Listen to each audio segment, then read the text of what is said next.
a lot of sense in, why most or some men just aren't, emotionally available.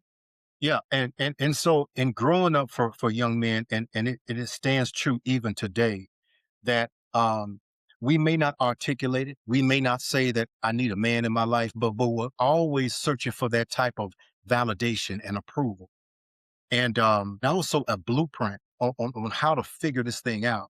And so when I began to look up to drug dealers and I began to look at all of the perks that came along with drug dealing, that's, not only the cars and the jewelry, but the women, shots in the club, just living your life like a rap video without the contract. But later I understood that the contract that I was making was actually an emotional death sentence. And so as I began to move in that direction, it was all about trying to silence the voice of not feeling good enough. So the more that I began to move in that area of the worldliness and sinfulness of drug dealing and womanizing, the more I began to get the accolades of my peers. But I also the real me was hiding under so many layers of trauma and brokenness and rejection and dejection and feeling less than. And so Mm. it was very difficult for me to even find myself because I had on so many different costumes.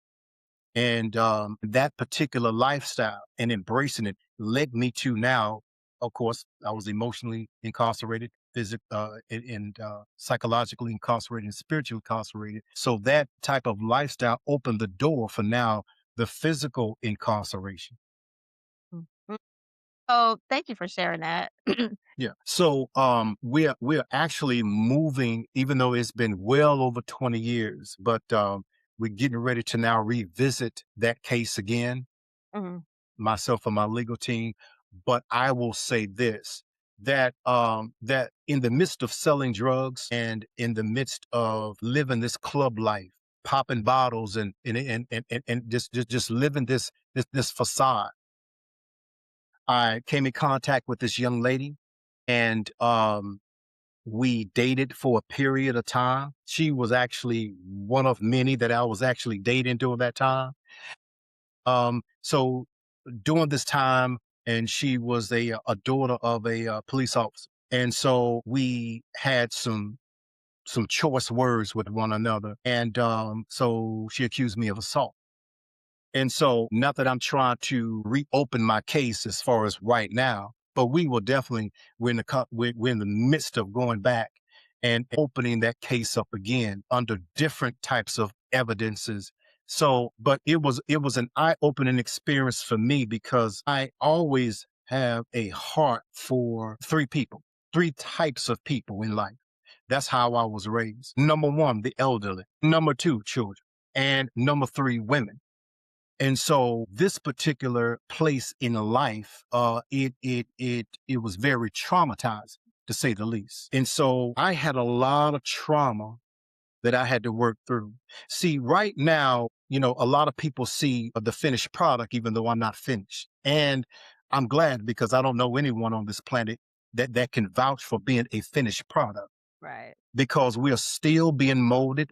Hopefully, we're still being shaped. We're still being filtered from a lot of the things that we have experienced in life. And if anyone says anything otherwise, then they're not being true to themselves. But there was a lot of trauma that I had to work through during that time, not just physically being incarcerated, but there was a lot of trauma, best believe, that I had to work out after. Now we're getting into post prison. Mhm. And so that's when you're really getting into the rejection. That's when you're really getting into being dejected. That's when you're dealing with shame and you're dealing with embarrassment. You're dealing with the what ifs.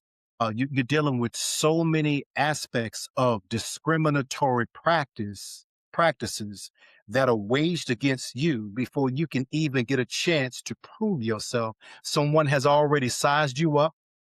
Someone have already come to the conclusion, though they don't know the full story, yet they're trying to tell your story. But you're the only person that is qualified and justified and should have the authority and freedom to be able to articulate your story. So there was a lot of trauma that I actually had to work through post prison.